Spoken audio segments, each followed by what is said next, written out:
ખંભાળિયાવાળા વૈષ્ણવ આવ્યા બધા, કેવી નાની ઉંમરના. એણે એક વાત કહેતી તો આપણું મગજ હજી એમ થાય આજે. એ કે ઈલાંટી અમારા ગામમાં એક દીકરી છે, અત્યારે તો રાજકોટ ગઈ પરણી. હવે એને પુષ્ટિ માર્ગનો પય ન ખબર પડે. એના બધા ભણતા હોય એટલે રસ ન હોય ને. અને એના ઘરમાં પુષ્ટિ માર્ગ નહોતો, લાલય હોય ને, શંકર ભગવાન હોય, કુળદેવી હોય, એટલે છોકરું સવારે પગે લાગી જાય. હવે એકવાર એમનો લાલો હતો, બધો મર્યાદા માર્ગી બધા. તો એને એની મમ્મી પાઘ બનાવતી હતી, બધું હાથે બનાવે. તેમાં એક ટાંકો ખુલી ગયો એટલે આવતો નહોતો. એટલે મમ્મી કહેજો ને, તને દેખાય તો આ ટાંકો બટા મારી દે ને. પણ એવી રીતે મારજે કે ઠાકોરજીના વાગે એમ ન આવે, ઉપર આવે. ઓલી મનમાં કે અરે યાર શું ઠાકોરજીને વાગે, પણ લીધું હાથમાં. એણે ફરી પાક સુંદર સિદ્ધ કરીને બધું કર્યું. બધાય વખાણ, કોઈને આવી પાક હોય જ નહીં, આવું આવડે નહીં આમાં. પછી તો બ્રહ્મસંબંધે લીધું, પુષ્ટિ માર્ગમાં આવી. દ્વારકામાં દ્વારકાધીશ અને બેટ દ્વારકા ત્રીજીમાં બધાના ફોટા બતાવ્યા. શું ફિનિશિંગ પાક, એમાં મોતીની ને ખાટલા વર્કની ને માચી વર્કની ને પોલોટ આંખો ને કાશ્મીરી ભરત ને એક એક મોતીનું ફિનિશિંગ. અત્યારે એ કે હું કાંઈ નાતી હોઉં ને તો મને વિચાર આવે, આ પાક બની ગઈ, મોરપીંછવાળી બની ગઈ, મોતીની બની ગઈ. હવે હીરની બાકી છે, હીરની તો પાછી હીરની બનાવું. તો જુઓ વલ્લભ ઠાકોરજી દેવી જીવને કેવી રીતે ગોતે છે. એક ટાંકો કરવા આપ્યો કે આ પાક બને હરખી કરી દે, એમાં અંગીકાર કરી લીધી. હા, મારે ખરેખર જેને સમજણ પડે એને જ પડે, બાકી તો ઘણા એમ કે આઘારીઓનો. હવે સમજે ને તમે શું કહ્યું. બોલો વલ્લભાધીશ. વલ્લભ સાખી 65. તીન કે પદયુગ કમલકી ચરણ રેણુ સુખદાય હિય મેં ધારણ કીયતે સબ ચિંતા મિટ જાય શ્રી વલ્લભ સબ ચિંતા મિટ. તીન કે પદ યુગ, યુગ એટલે બે, પદ એટલે ચરણ. કમલકી તીન કે ચરણ, કોણ તીન? વલ્લભ. ચરણ રેણુ સુખદાય. જો કદાચ ચરણ આપણા માથે પધરાવે ના પધરાવે, આપણી લાયકાત છીએ નથી, પણ ચરણ રેણુ એટલે ચરણ રજ. તો એ તમે આંખે અડાડોને બધે લ્યો, સુખદાય. આ ચરણ સ્પર્શ કરવાનું એકવાર મેં કીધું ને કે આ વલ્લભકુલના આપણે તો આ તો 50-60 વર્ષ પહેલાંના માજીએ વાત કરેલી. એ કે તને ખબર છે, આપણે ચરણ સ્પર્શ કરીએ ને એટલે વલ્લભ છે ને એની લીલામાં જ હોય. પ્રિયવજ સ્થિતિ, ગોવર્ધન શિરસા, વિરહરૂપ, તો એ પ્રભુના વિચારોમાં હોય. અને આપણે એમના ચરણને સ્પર્શ કરીએ ને તો પ્રભુના વિચારો, આલિંગનો, તરંગો આપણામાં આવે. એટલે અહીંયા શું કહે છે? વલ્લભના ચરણ કમળની ચરણ રેણુ સુખદાય. જો વલ્લભ ઉગાડા ચરણે પરિક્રમા કરે ત્યારે શું કરાવે? સુબોધી નીચે લખાવે. હવે આની રજ હોય નીચે, એ તમામ લ્યો, મારે આગળ વર્ણન કરવાની જરૂર છે? હવે વલ્લભ ઠાકોરજીને હાથ પવિત્ર કરતા હોય અને ત્યાં જાઓ તમે અને તમે ચરણ સ્પર્શ કરો. આજે જો મેં એક લીલા બહુ સરસ સાંભળી. એ કે ઠાકોરજી વનરાવનમાં ગાયો ચરાવવા પધાર્યા. બધા સખાઓ કે કાના આજ ગરમી બહુ છે, તું આ ઘેઘોર કડદમનું વૃક્ષ છે ને એ નીચે બેસ, વેણું વગાડ, અમે બપોરે ખાવા શાક ટાઈમે આવી જશું. એટલે કે સારું. હવે ઠાકોરજી થોડી વાર યમુના જળ પાન કરી આવ્યા, કદમના ઝાડ ઉપર કૂદે, ઓલા બછડાને દોડાવે એટલે એની પાછળ દોડે. હવે એક તો ગરમી એટલે ઓલા લોકો લઈ ન ગયા, અને આમાં એને જે ગરમી પરસ્વેત શ્રમજલ આપણને થાય ને કહેવાય પરસેવો, ઠાકોરજીને કહેવાય શ્રમજલ, એટલે બધે છીટા થઈ ગયા. આપણે નહીં કહેતા અરે એસી કરો ને, આ તો જો હું નીતરી જાઉં છું.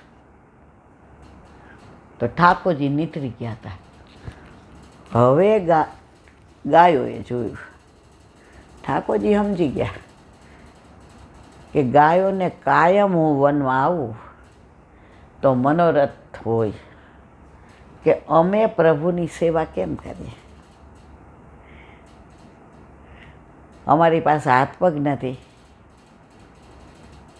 કાંઈ એને સ્પર્શ કરી શકીએ. અમે માણસ જેવા નથી, અમે તો પશુ છીએ. તો પ્રભુ જ કાયમ અમારી સેવા કરે. ગાયો ચરવા લઈ જાય, સ્નાન કરાવે, અરોગાવે, દોવે, વેણું વગાડે. અમે મારા પ્રભુ માટે કાંઈ ન કરી શકીએ. આ ગાયોના ભાવને ઠાકોરજી સમજી ગયા. એટલે ઓલો બહુ પરસે વળ્યો ને એટલે વાદળે જોયું, અરે યાર, હું ઘનશ્યામ ને એ ઘનશ્યામ, આને કાંઈ થાય મને ગમે ગરમી. વાદળા છવાઈ ગયા. હવે વાદળા છવાયા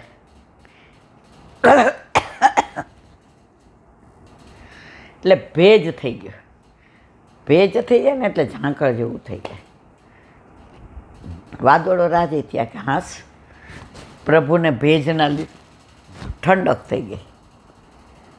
એટલે ઠાકોર ઓલા કહેવાય ને ઝાંકળ ભીના થઈ ગયા. હવે ગાયોએ શું કર્યું કે હવે અમે શું કરીએ?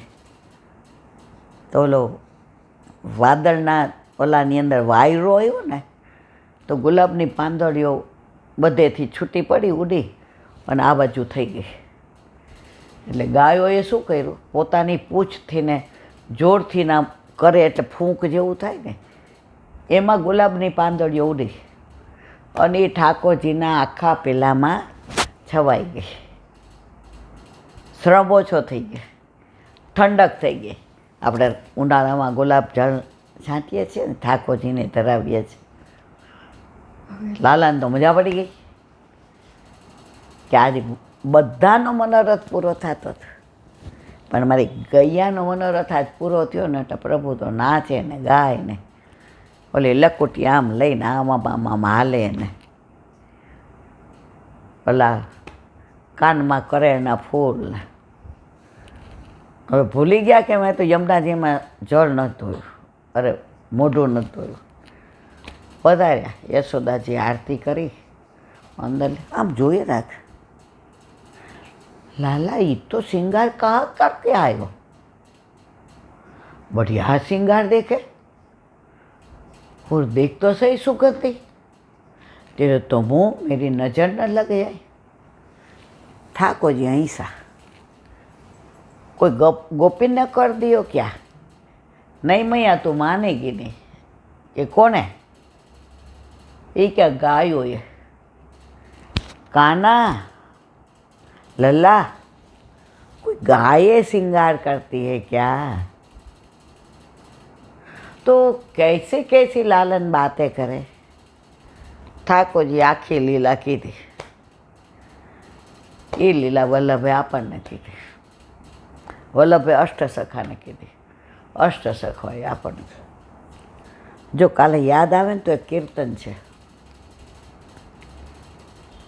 આજે જ છે, બહુ ભાવ છે. એટલે કાલે બીજો બધોય સત્સંગમાં એ આખું કીર્તન.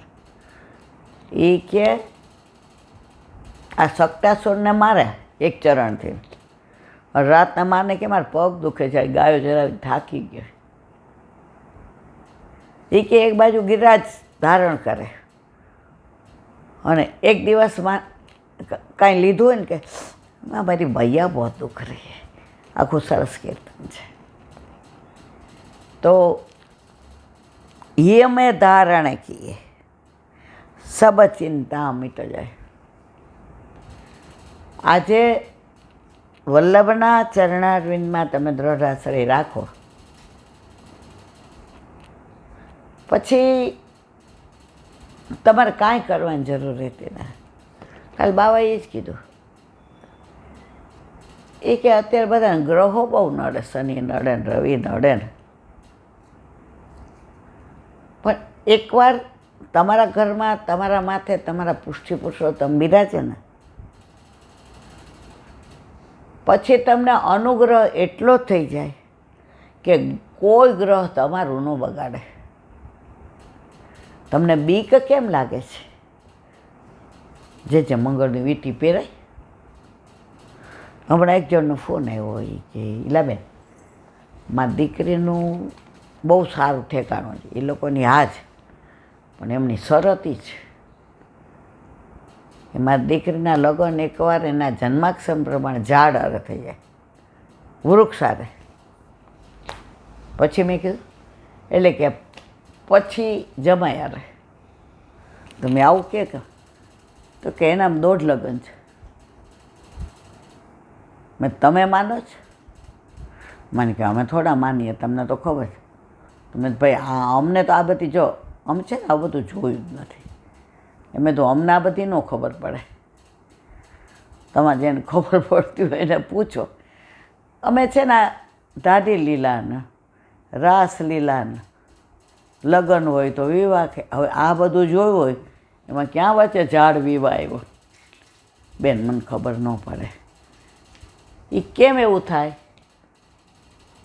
હૈયામાં વલ્લભના ચરણારવિંદ દ્રઢ કરીને ગયા નથી. તમારો ઓલો ખીલો હોય ને ગાયને બાંધવાનો, તમે વાંધો હોય પછી જમવા બેસો, ગાય ભાંભરે, તમે તરત કહો ખીલો ઢીલો થઈ ગયો હશે. અને ખીલો ઢીલો થઈ ગયો એવી ખબર વેમ પડ્યો, કોઈ ડેલો ખોઈલો, ગાય ખીલા હોતી હોય ગઈ. તો જે કહે છે આપણે બધા ખીલા તો વલ્લભે આપ્યા છે કે બધાના અલગ અલગ, પણ અમે ખીલો ઢીલો રાખીએ એટલે ગમે ટાઈમે અમે ખીલા હૈત વહી જઈએ. તો આ બધું ક્યારે મન થાય? ખીલો બરાબર નથી આપણો. અને કાં ખીલો બરાબર, ઓલું બાંધવું બરાબર નથી. જે આપણે